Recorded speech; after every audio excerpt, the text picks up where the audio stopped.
She said I'd embarrass myself trying to play in their world. Then she ran her fingers across my marble countertop like she still owned it. 10 years after they disowned me, my parents walked into my penthouse, smiled at the view, and asked for a bailout. Like I was their safety net, not the daughter they erased. And when they offered my dead grandmother's estate, the one they forged me out of, as collateral, I knew. They weren't here for family. They were here to steal what I built.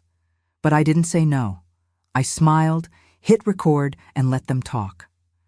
After 10 years of disowning me, they had the nerve to show up at my penthouse.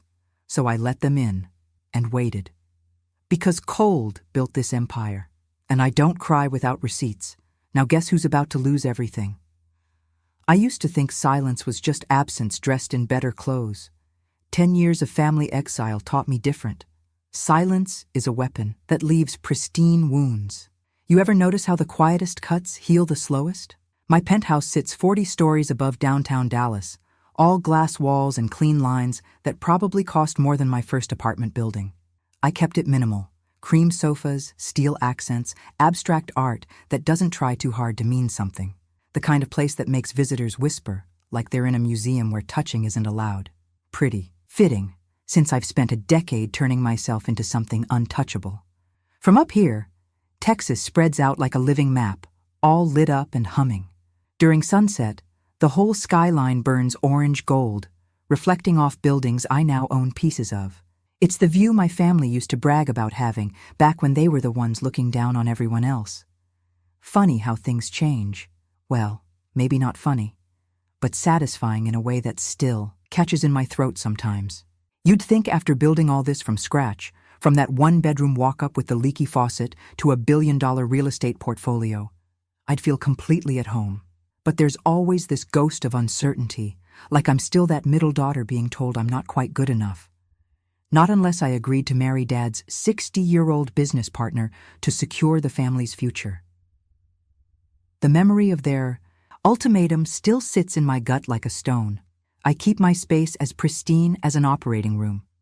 Every surface gleams, every paper is filed, every email archived. You learn to keep receipts when your own blood treats your name like a stain they need to bleach out. In my home office, behind a false panel that cost more than most cars, there's a safe. Inside, 10 years of contracts, emails, and ledgers. A paper trail that maps exactly who lied first, who profited most, and who really betrayed who. Insurance, I guess you could call it. Or ammunition. The merger's coming up next week. $1 billion on paper and enough zeros after that to make even my old family numbers look cute. But every time that elevator chimes, my shoulders tighten just a fraction. See, I learned young that betrayal loves wearing designer shoes and carrying premium business cards. It likes to smell expensive and smile with perfect teeth. Here's the thing about growing up in a family that worships money like it's scripture. You learn to read the signs. When shares start moving too fast, when old names suddenly reappear in your inbox, when that quiet gets a little too quiet, that's when you check your armor for weak spots. I've got one rule these days: no tears without receipts. Sounds cold, maybe, but cold kept me alive when they froze me out. Cold helped me build this place, this life, this fortress of glass and steel where I can finally see them coming from every angle. The sun's setting now, painting everything in that Texas gold I used to love without thinking twice about it. From up here, I can see the old family buildings, their windows dark like closed eyes. They're worth half what they used to be. I know because I track every market shift, every property value, every whisper of trouble in the real estate circles we both still run in. Not out of spite, out of survival. My phone buzzes. Another merger update. I'll get to it in a minute. Right now, I'm watching my reflection in the glass, practicing that boardroom smile that never quite reaches my eyes. Blood always comes back when money starts smelling like smoke. And lately, the air's been getting pretty thick. I stood at my penthouse window, watching the sun sink behind Houston's skyline while practicing how to sound calm when the merger papers landed tomorrow. Funny how a billion-dollar deal could make your mouth go dry, even after you'd earned every zero. My reflection stared back at me, poised in a charcoal suit that cost more than my first car, and I couldn't help but remember that one-bedroom apartment where this all started. You ever notice how some memories feel like they're carved in bone? 10 years ago, I sat across from my father in his mahogany-lined study, the room where money was religion and every decision came with a price tag. He'd smiled that corporate shark smile of his, the one that made my stomach clench and laid out my future like a business proposal. "The Morrison merger needs a personal touch, Melissa," he'd said, adjusting his gold cufflinks. "Their boy Kevin's taken quite a shine to you. A marriage would seal this deal prettier than any contract." I can still taste the scotch he'd poured me. 18-year-old Macallan, his celebration brand. But I hadn't touched it. "I won't be a line item in your ledger, Dad. Find another way to close your deal." You'd think I'd announced I was burning down the family empire. Mother's pearls had clicked against her teeth, that nervous tell she got when money might slip away. "Don't be difficult, dear. Every good family knows marriage is just business in evening wear." Within a week, my trust fund froze solid. Family photos vanished from walls like I'd never existed. Mother told the country club I'd run off, her voice dripping with practiced disappointment. Even my parking spot at the family firm got reassigned. Just like that, I was erased. Want to know the funny thing about being cut off? It shows you exactly what you're made of. I moved into a place that could fit in my old closet, bought a laptop from Goodwill, and started building. Every night, I'd spread property listings across my secondhand coffee table, calculating margins until my eyes burned. The math never lied. That's what I loved about it. Numbers don't care about your last name or who you refuse to marry. "Ma'am?" My doorman's voice crackled through the Penthouse intercom, yanking me back to the present. "Your afternoon merger review is in 5 minutes." I glanced at my watch, a subtle Cartier that whispered success instead of screaming it. The merger documents sat ready on my desk, each page a stepping stone from that one bedroom to this view. 10 years of grinding, climbing, proving. The valuations could make your head spin. 10 figures of carefully structured deals, properties stretched across 3 states, and a reputation built on steel trap contracts. Standing there, I smoothed my jacket and told my reflection what I'd learned the hard way. Honor doesn't bend for better terms. It's the only currency that holds its value when everything else crashes. Maybe that sounds old-fashioned in today's market, but it's kept me sleeping sound through every deal I've closed. My phone buzzed again. I expected the merger team. "Ms. Hartwell?" Jimmy, my doorman of 8 years, sounded uncertain. That wasn't like him. "Your family's here. Your parents, ma'am. They're asking to come up." The champagne I'd been chilling for tomorrow's signing crashed to the floor. The bottle didn't break. German crystal never does. But the sound it made rolling across marble felt like a warning bell. Blood really does return when money smells like smoke. I let them ride up. What else could I do? 10 years of silence, and now they wanted my penthouse view. The elevator chimed. That same soft bell that usually meant coffee delivery or contract drops. But this time, it opened on a scene that hit like a fever dream. You ever watch old royalty walk into a room they think they still own? That's how my parents glided in, designer shoes whisper quiet on marble they hadn't paid for. My father's silver hair caught the sunset through those floor-to-ceiling windows I'd signed for myself. My mother's pearls, the ones she'd sworn she'd sell, before asking anyone for help, hung heavy against her throat. "Melissa." Dad's handshake trembled while his smile stayed boardroom steady. "You've done well for yourself." I'd forgotten how his voice could turn praise into judgment. "Thank you. It's been a while." "Too long," Mom added, but her eyes were busy cataloging my furniture like she was pricing an estate sale. "Let me tell you something about silence in a penthouse. It stretches. Differently than it did in that one-bedroom apartment where I started over. Up here, it feels like altitude pressure, making your ears pop with things unsaid." "Well," Dad cleared his throat, settling into my Italian leather sofa like he was about to close a deal. We'll keep this brief. We're facing a temporary setback. I nearly laughed. In our family, temporary meant catastrophic and setback meant we're drowning. And we thought, given your current success, you might be interested in a mutually beneficial arrangement. There it was, one signature to save the empire that had exiled me. The same signature they'd tried to force 10 years ago, just with different paperwork. We can offer excellent collateral, he continued, his eyes sliding over my skyline view like he was already replanting his flag. Your grandmother's estate. My hands went ice cold. Grandmother's estate? The same estate they'd stolen through that forged will? The one that had written me out of even my childhood memories? Mom must have caught something in my voice because she leaned forward, pearls clicking. Darling, we know there were misunderstandings, but family should stand together in difficult times. I thought about the recordings running on my phone, catching every word, about the documents in my safe that proved exactly how they'd handled family last time. But I kept my voice boardroom smooth, the way I'd learned in the decade they hadn't bothered to call. Of course, I said. I'll need to consider it carefully. Review the numbers. Dad's relief was instant and telling. He stood too quickly, like he couldn't wait to start spending my answer. We'll have the papers drawn up. It's good to see you've matured. I walked them to the elevator, my heels marking time on marble that had cost me 3 years of 18-hour days. Mom tried to hug me. I let her, feeling nothing but the weight of her pearls against my shoulder. We'll be in touch, Dad said as the doors closed. I watched their reflection fragment in the polished steel, thinking about karma and compound interest. Then I poured myself 2 fingers of bourbon and got to work. But karma, it turns out, works both ways. When my phone buzzed at dawn, it wasn't the merger congratulations I'd expected.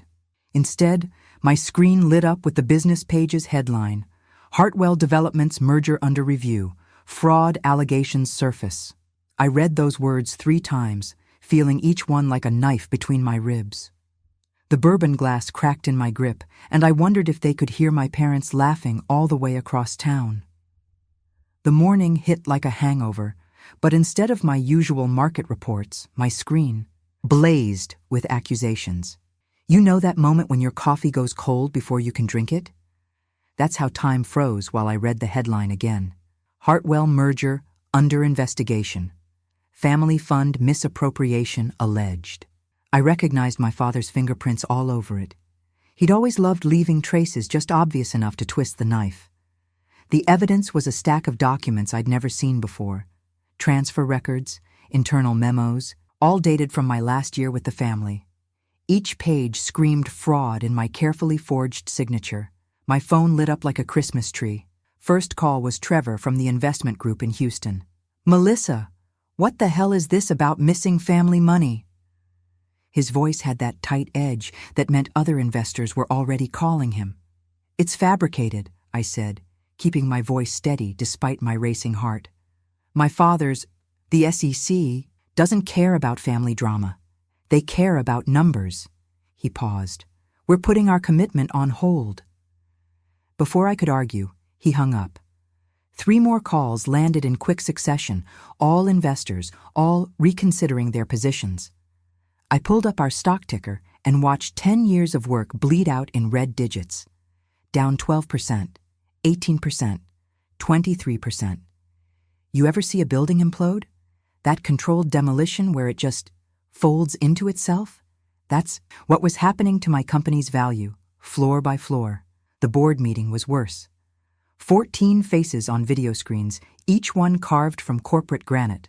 Margaret Chen, our lead director, didn't waste time on pleasantries. These allegations are serious, Melissa. The documentation appears legitimate. It's forged, I said. My father has provided sworn statements backing the records. Margaret's lips thinned. We're giving you 30 days to prove these documents are falsified. If you can't, she let the silence stretch. The board will vote to dissolve your controlling stake. The words hit like body blows. 30 days. 1 month to save everything I'd built from the ashes they'd left me in a decade ago. My throat closed as I calculated the dominoes. Without my stake, I'd lose the company. Without the company, the bank would call in the Penthouse loans. I stared at my reflection in the darkened screen after the meeting ended. The woman looking back had my face, but seemed smaller somehow, like she was fading at the edges. In that moment, I felt exactly like I had 10 years ago, standing in an empty apartment, watching my family drive away with everything I thought was mine. But that's when my private line rang. Not many people had that number, and only one would call at this hour. Arthur Maxwell, my first mentor, the man who'd given me my shot when I was 40 and starting over. "I saw the news," he said, his gravelly voice warm with concern. "You okay, kid?" I almost laughed.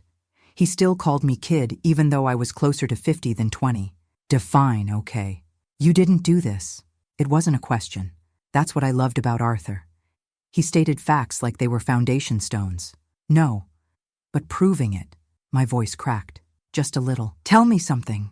I heard ice cubes clink in what was probably his usual bourbon. "Back when you first came to me, you mentioned keeping records. Receipts for everything, you said. Insurance against exactly this kind of play." I straightened in my chair. "Yes, you still have them? Every single one." I'd learned that lesson early. No tears without receipts. Locked in a private server, backed up offline. "Good girl." Another ice cube clinked. "Because right now, those records are the only friends you can trust." He paused. "Well, those and me. You want some help going through them?" My chest loosened for the first time since the headline hit. "Arthur, do you want help?" he repeated, gentle but firm. "Because we've got 30 days to turn your father's game back on him, and I've got nowhere else to be." The second my doorman called to say Arthur was here, my shoulders, I dropped an inch. You know that feeling when backup finally arrives? Yeah, that's what Arthur meant to me. He'd been my first real mentor back when I was scraping by on convenience store coffee and determination. I met him in the lobby, that archive box heavy in my arms like it held more than just paper. "Ready to solve a puzzle?"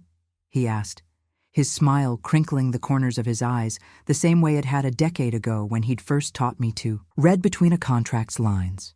We set up in my home office, spreading documents across my desk like we were dealing cards in a high-stakes game. Ever notice how evidence feels different when you're finally showing it to someone who can help? I'd kept these papers close for years, each one a bullet I hoped I'd never need to fire. "Walk me through it," Arthur said, pulling out his reading glasses. "Start with anything that smells wrong." I knew exactly where to begin. "These transfer records," I said, tapping a stack of yellowing papers. "Dad claimed they proved I'd stolen family money. But look at the dates. They're from after they'd already frozen my accounts." Arthur's pen stopped mid-note. "Impossible to steal what you couldn't access." "Exactly." My voice stayed steady, but my hands wanted to shake. The city lights outside my window blurred like watercolors as we dug deeper. For 3 hours, we traced paper trails and digital breadcrumbs. Arthur's experience spotted patterns I'd missed, tiny inconsistencies that formed a map. It led us straight to a family trust I thought had been dormant since my grandmother's death.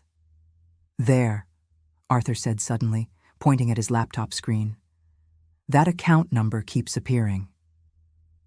The offshore banking records hit me like a slap. Mom and Dad's names, right there in black and white. But it was the email chain that made my coffee go cold. Dozens of messages plotting how they'd frame me, timed perfectly to wreck my merger. "Your father was thorough," Arthur admitted, rubbing his eyes. "But thorough leaves fingerprints." I drafted my counterattack that night. Clean, factual, impossible to spin. The SEC would get everything. The forged documents, the offshore accounts, the emails that proved premeditation. Even typed up my statement, explaining how they'd used my grandmother's estate as both weapon and shield. But you know what they say about best-laid plans? I was about to hit send when my office TV lit up with breaking news. There was my father, standing at a podium, like he owned the air itself. "As founder of Hartwell Properties," he announced, his voice carrying that fake concern he'd perfected over decades, "I cannot stand idle while my daughter's inexperience threatens countless jobs and investments." My teeth clenched so hard my jaw ached. Dad went on about taking back control and stabilizing the situation. Pure theater, delivered with just enough practiced grief to make himself look like the responsible parent stepping in to clean up his child's mess. Arthur squeezed my shoulder, while my lawyer, Sandra, worked her magic on her laptop.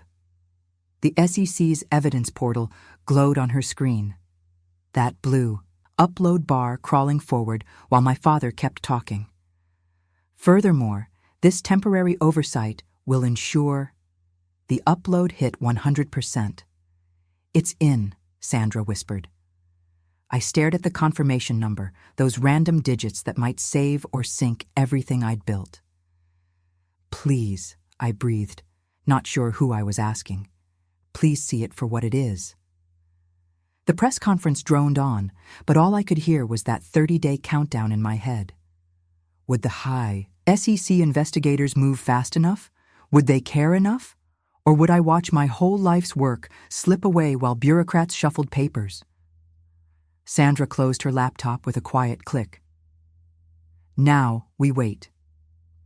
I woke up to my phone having a seizure, notifications stacked like playing cards, each one dealing the same hand. My father's face, his press conference, his lies getting louder with every share and retweet. Ever notice how a lie sounds more true when enough people repeat it? The morning news played his soundbite on loop. "As the founding patriarch of this legacy, I cannot stand idle while questionable management threatens our family's reputation." My coffee went cold while I watched him sell concern like it was charity. You know what's funny about betrayal? It always comes dressed in its Sunday best. My father wore his power tie, the blue one with tiny gold squares that probably cost more than my first month's rent back when they'd cut me off. His performance was perfect. The worried frown, the practiced pause, the way he managed to say, "my daughter," like it was a diagnosis. The board meeting that morning felt like walking into an ambush in slow motion. 12 faces, 24 eyes, all of them watching me like I was a bomb about to go off. The conference room had that special kind of quiet, the kind that feels like everyone stopped breathing the moment you walked in. Miss Hartwell, Harrison, the lead director, pushed a document across the polished table. "We're formalizing the 30-day review period. Your signature, please." My pen hovered over the line. 10 years of building this company, and now I had to sign a paper promising to prove I hadn't stolen from myself. "The SEC submission is noted," Harrison cut in. "But until this matter is resolved, the board has a fiduciary duty to protect shareholder interests." I signed. What else could I do? The weight of my penthouse, my company, my whole second chance at life sat in that signature. 1 month to keep everything I'd built, or watch it become someone else's souvenir. Arthur met me in my office after lunch, carrying a stack of folders thick enough to stop a bullet. "Time to play connect the dots," he said, spreading papers across my desk. "Every forged document has a birthday. Let's find out who threw the party." We spent hours mapping the trail. Each paper led to another, signatures dancing across years like a family reunion I'd never been invited to. The dormant trust kept spitting out secrets. Transfer dates that didn't match bank records, paperwork filed on days the offices were closed, signatures that got shakier as the desperation grew clearer. "Look at this." Arthur tapped a document from 3 years ago. "Your father signed this transfer while he was supposedly in Hong Kong." He pulled up another paper. "But the notary stamp is from Dallas. Same day, same hour." My stomach tightened. He got sloppy. No, Melissa, he got scared. Arthur's eyes had that spark, the one that said we'd found the loose thread that could unravel everything. Scared people make mistakes, and your father made enough to fill a textbook. Sent everything to my lawyer. Every contradiction, every impossible signature, every document that proved my father had been building this trap since before I'd even started climbing. The lawyer attached it all to our SEC submission, padding our evidence file with enough proof to choke a shredder. At 4:47 p.m., my email pinged.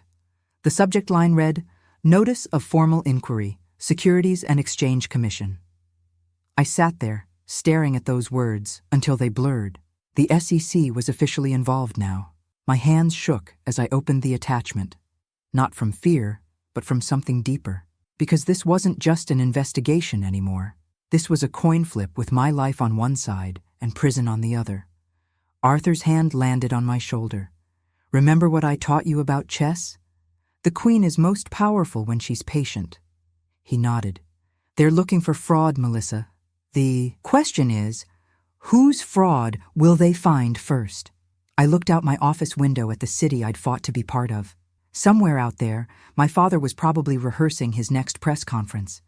But for the first time since this nightmare started, I felt the faintest pulse of hope. Because the truth doesn't care about practice runs or power ties. It just waits for its turn to speak. You ever notice how time moves differently when you're under siege? Those 2 weeks after we filed with the SEC felt like swimming through cold molasses. Every morning, I'd wake up and check my phone before my eyes were fully open, hunting for news that might save or sink me. I spent my days living in spreadsheets and share prices, watching my company's value bounce around like a spooked horse. The numbers that used to make me proud now felt like they were mocking me. Each dip brought another round of calls from nervous investors, all of them dancing around the same question. "Did you do it?" "No," I'd tell them, keeping my voice steady. "I didn't steal anything." But doubt's a funny thing. Once it's in the room, it doesn't matter how many times you say the truth. Some people just prefer the lie that fits their fears. Arthur, bless him, kept me sane through it all. Every day at 4, he'd show up in my office with his ancient leather briefcase and that look of absolute certainty in his eyes. We'd spread everything out on my conference table. Trust documents, account trails, email chains. He drilled me like I was prepping for court, making sure I could recite every detail of my parents' scheme in my sleep. "Transaction date?" he'd ask. "March 15th offshore transfer to Cayman account ending in 4721. Timestamp on the planning email? 9:47 p.m. from Dad's personal server. You know what really gets you, though? Having to prove you're innocent. That weight, it sits on your chest like a stone. Here I was, days away from what should have been my greatest triumph. Instead, spending hours documenting that I hadn't stolen from the same people who'd thrown me away a decade ago. Remember those old westerns where they'd make a man walk through town in shame? That's how the board meetings felt. They'd look at me with this mixture of disappointment and calculation, like they were already measuring my office for new furniture. One of them actually suggested that, in the interest of stability, they might need to consider temporary leadership alternatives. I nearly lost it right there. The word temporary hit me like a slap. Same word my father used when they cut me off. Just a temporary situation, dear, until you come to your senses. Now here I was, 10 years later, watching another family try to form around a table, getting ready to push me out. Each night, I'd ride the elevator up to my penthouse, and the city would be waiting behind those glass walls. But its song had changed. That gentle hum that used to feel like applause now sounded more like whispers behind my back. I'd stand there with a glass of wine I couldn't taste, watching lights flicker in other towers, wondering which ones belonged to. People reading about my fraud over dinner. "Patience," Arthur would remind me every morning. "The truth doesn't spoil, but patience is harder when you're bleeding reputation by the hour." He kept pointing to his calendar, where he'd been marking off days since our SEC filing. 14 little X's, 2 neat rows of 7, 2 weeks of silence from the investigators. I circled tomorrow's date with a red pen, hand shaking slightly. In my gut, I knew the quiet was about to break. The SEC doesn't sit on evidence like what we'd given them. Not for long. Soon they'd make their first move, and someone's world would shatter. The question was, would it be mine or my father's? Looking at that red circle, I felt my throat tighten. Because here's the thing about justice. Sometimes it shows up wearing your face, carrying all the pain you thought you'd buried, and sometimes it shows up wearing handcuffs, ready to lead away the people who taught you how to pray. I slumped in my office chair, watching the digital calendar mock me from my desktop. 15 days down, 15 to go. You know that moment when hope starts feeling like a sugar crash? That's where I was living. The market ticker scrolled past like a funeral march. Our shares had found a bottom, sure, but it was the kind of bottom that makes accountants reach for antacids. My finger hovered over the family's bailout proposal, still sitting unopened in my inbox. One signature. That's all it would take to make this nightmare stop.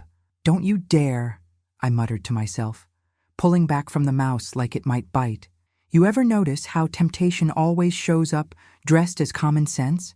I hit play on the Penthouse recording again, letting my mother's voice fill the room. Your grandmother's estate would make excellent collateral, dear. The casual way she'd mentioned it still made my teeth ache. That same grandmother who'd taught me to bake snickerdoodles and count cards, though never at the same time. The woman whose will they'd forged faster than her body could cool. The intercom buzzed. Arthur was early for our daily war room session. These meetings had started feeling like dress rehearsals for a play where someone definitely dies in Act 3. I just couldn't tell who yet. 2 scenarios, Arthur said, settling into the chair across from me. His tie was slightly crooked, which for Arthur meant serious business. You win clean with facts, or you lose because fear made you flinch. Pick one. My hands wanted to shake. I locked them together on the desk. Facts, I said, even though my stomach voted for running away to start a cookie shop in Maine. Then we stay quiet, he said, no matter what. Garbage they print about you tomorrow. He slid today's business section across my desk. Another op-ed suggesting I'd built my company on family money I'd borrowed permanently. I remembered that 1-bedroom apartment, the thrift store laptop, those first deals closed on pure grit. The memory of instant ramen for dinner 3 years straight still made my tongue curl. They know they're lying, I said. The SEC doesn't care about lies in newspapers, Arthur reminded me. They care about paper trails and sworn testimony. He checked his watch, the same one he'd worn when he'd first hired me, back when I was just another hungry rookie in his real estate class. My phone lit up with my lawyer's number. I put it on speaker. The investigators want detailed testimony about your company's financial structure, she said. They're particularly interested in the money flow during your early years. Mr. Collins has been called as a key witness. I looked at Arthur, really looked at him. The man who'd believed in me when my own blood wouldn't. The mentor who'd shown me how to turn market analysis into actual deals. His testimony could save everything I'd built, or bury it, if there was something in those early days I'd missed. When? I asked, though I already knew the answer would hurt. Tomorrow morning, my lawyer said. 9 a.m. sharp. Arthur straightened his tie, finally fixing it. Melissa, he said, using my first name like he had that day he'd hired me. There are things in my testimony you need to be ready for. Things that go beyond what you know. The air in my office got thin. What kinds of things? He stood up, smooth and certain as always. Things that will change more than just your company's future. He headed for the door, then paused. Trust the process. That's what you taught me, remember? I watched him leave, my heart doing that thing where it tries to escape through your throat. Tomorrow's testimony would either save me or sink me, and Arthur's warning sat in my chest like a stone. The city lights blinked on outside my window, each one a star I'd climbed toward for 10 years. I pressed my palm against the glass, feeling the day's heat still trapped there.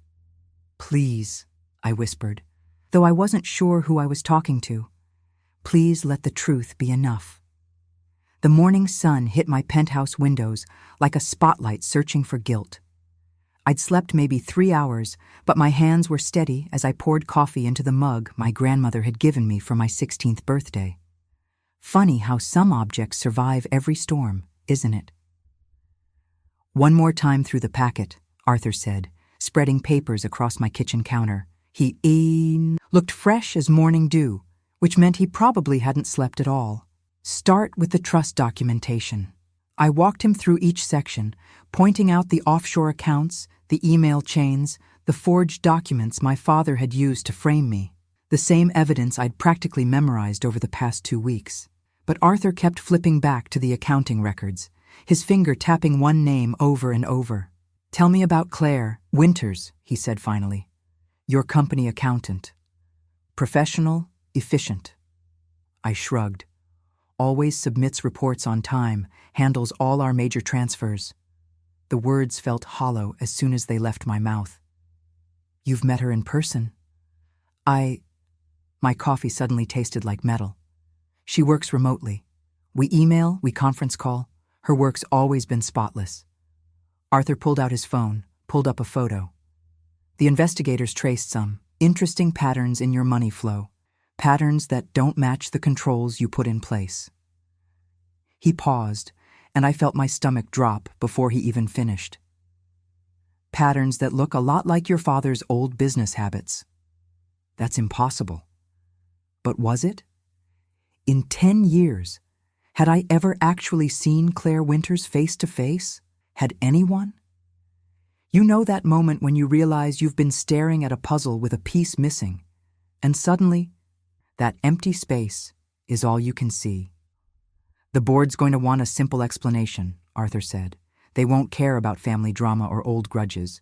They'll want to know how someone could move money through your company without tripping any alarms." I gripped the counter edge. "The trust documents prove my father fabricated evidence. That should be enough." "Should be." Arthur's voice had that careful tone he used when he was about to drop bad. "News from a height. But there's something else you need to see before we leave for the hearing." He reached into his briefcase and pulled out a printed photo, slid it across the counter like he was dealing a card he knew would break the game. A woman's ID photo smiled up at me, professional and polished. The name read Claire Winters, but I recognized the face from old society pages, from charity galas I'd attended before my exile. "That's Karen Mitchell," I said. The words came out numb.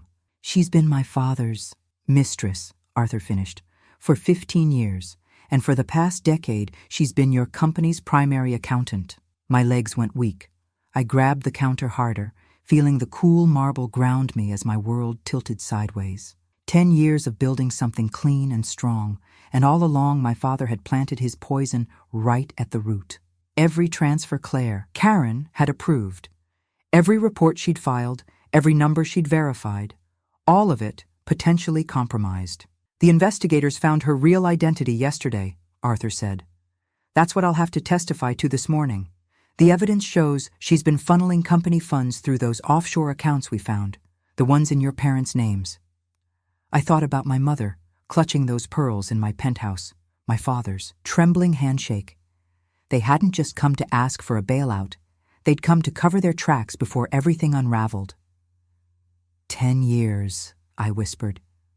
The morning sun felt colder now. They let me build all this just so they could hollow it out from the inside? I glanced at my grandmother's mug, remembering how she used to say that some people mistake kindness for weakness until karma teaches them better. Arthur gathered the papers back into his briefcase. "We need to leave for the hearing. Are you ready? Ready to watch my whole company get branded as a fraud scheme?" My voice cracked, but I straightened my spine. "No, but I'm going anyway."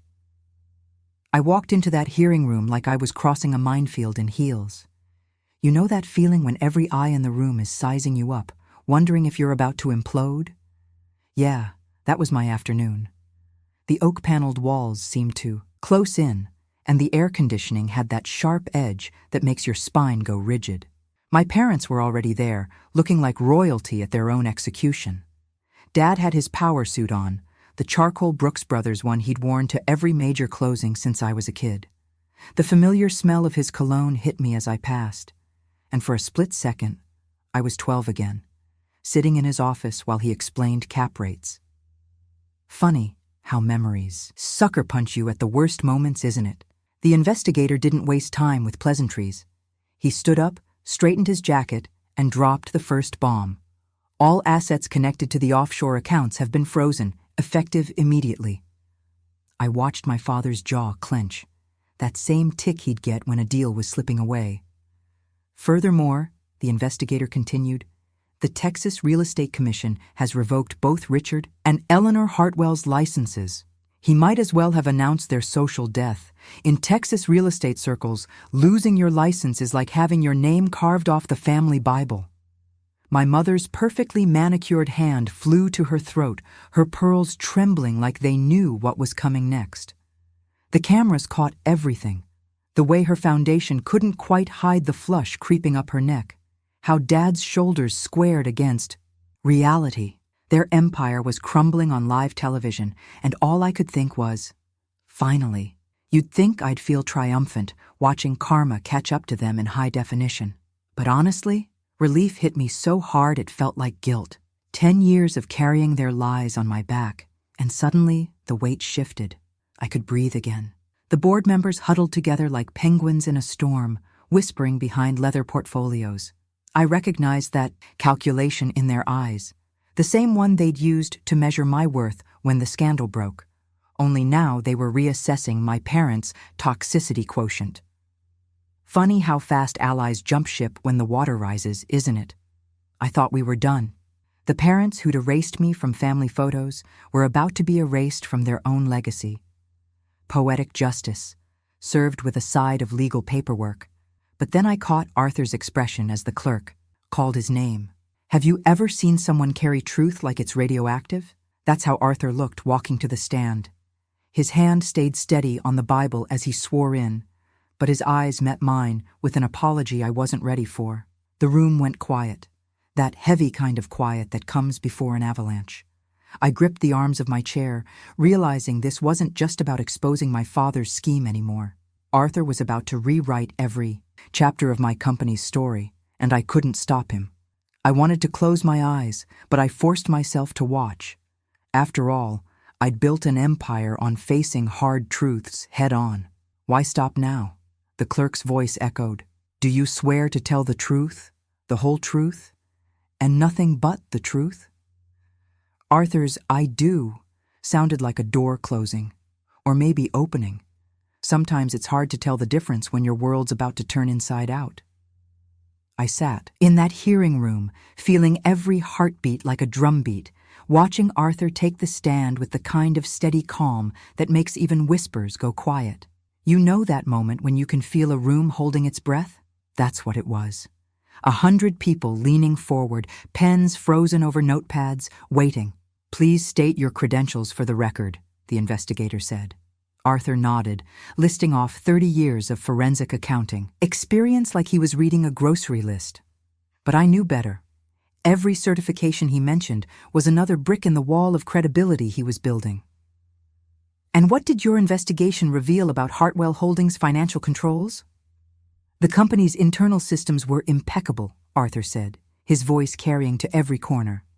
The breach came from a single point of compromise, the chief accountant position. My throat went dry. Even though I knew what was coming, hearing it laid out in official testimony made it feel razor-sharp, real. Would you elaborate on that compromise? The person operating as chief accountant was Catherine Wells, who, records show, has been in a long-term relationship with James Hartwell, the plaintiff's father. Arthur paused, letting that land. She used her position to systematically divert funds into offshore accounts registered to both James Hartwell and his wife. The word systematically hit like a slap. I'd built everything brick by brick, contract by contract, and they'd tried to hollow it out from the inside. Can you quantify the diversions? Over $8 million in the past 18 months alone, Arthur said, and that's when I heard it. The collective intake of breath from the audience. 8 million. The number burned in my chest. The prosecutor stepped forward. And these diversions were accomplished how? Through a sophisticated funneling operation. Arthur started breaking down the technical details, but I was watching my mother's face on the live feed screen. Have you ever seen someone's whole world crack in real time? It's like watching a champagne glass shatter in slow motion. First, her eyes went wide. Then her perfectly lined lips parted. The pearls at her throat trembled as the truth sank in, not just about the money, but about the other woman who'd helped steal it, the mistress, the public humiliation. Every society column in Texas would be running this story by dinner. "This is outrageous," my father's voice cut through Arthur's testimony. "I demand—" "Mr. Hartwell, you will remain silent or be removed," the hearing officer snapped, and I watched my father, the man who'd ruled every room he'd ever entered, deflate into his seat. His confident smirk crumbled into something closer to a stammer.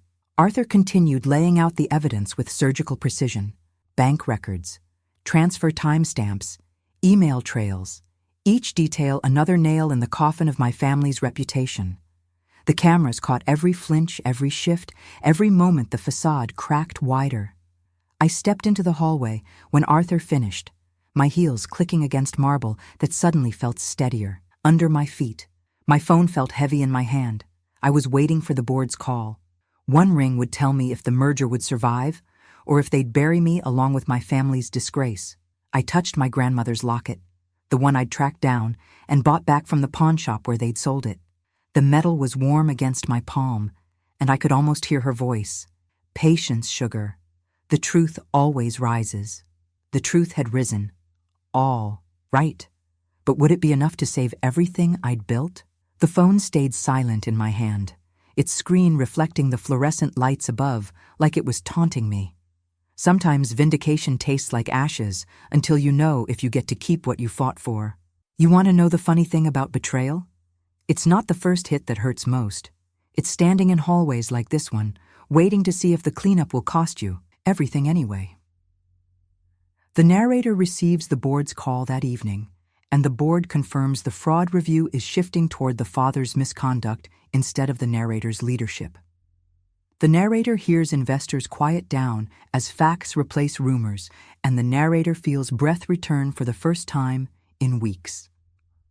The lawyer outlines next steps with the SEC and reminds the narrator that the parents' frozen assets and revoked licenses are only the first layer of consequence. The narrator watches replay clips of the mother gasping on national television, and the narrator recognizes reputational ruin as a second courtroom with no appeals. Before the merger signing, the narrator retrieves a small private victory and fastens the late grandmother's locket at the throat, the same locket once stolen and pawned. The narrator stands in the penthouse mirror and sees the locket shine like proof that the family never owned the narrator's legacy. Arthur sends a final message of support, and the narrator steadies the hands for the paperwork that will lock the future in place.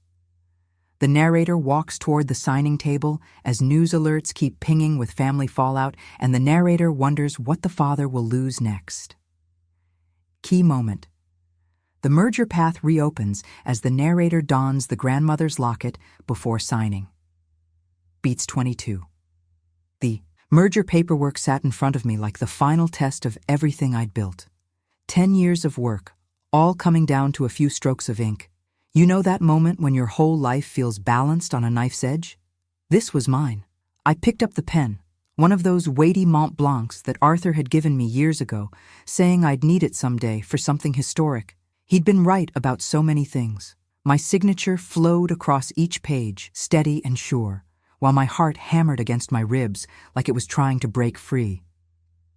"Congratulations, Miss Hartwell," the chief counsel said, gathering the papers. "The merger is officially complete." Just like that, a billion-dollar deal sealed. No fanfare, no champagne, just the quiet click of a binder closing. Sometimes the biggest moments come wrapped in the smallest packages, don't they? My phone buzzed constantly with news alerts, each one hammering another nail into my family's coffin. "Texas real estate dynasty frozen out," one headline screamed.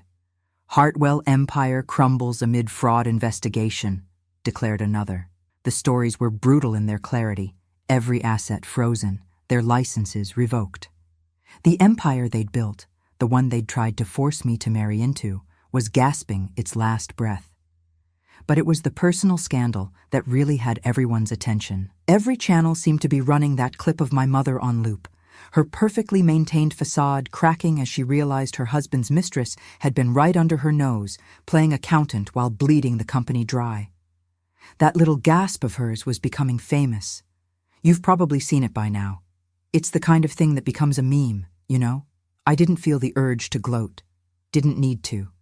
The truth had done all the heavy lifting, speaking louder than any victory lap I could have taken. Besides, I'd learned from my grandmother that real power moves quietly.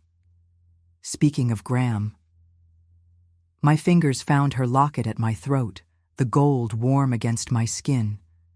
The same locket they'd pawned years ago, thinking they could erase every trace of her faith in me. I'd tracked it down through 3 states and 6 owners, but that's a story for another time. What matters is that it was back where it belonged. I walked out onto my penthouse balcony, letting the night air wash over me.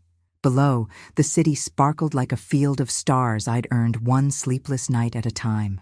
The same view my father had coveted when he'd shown up asking for that bailout, now forever out of his reach. You know what's funny? For years, I'd imagined this moment would feel like revenge. But standing there, watching my city glitter beneath me, all I felt was free.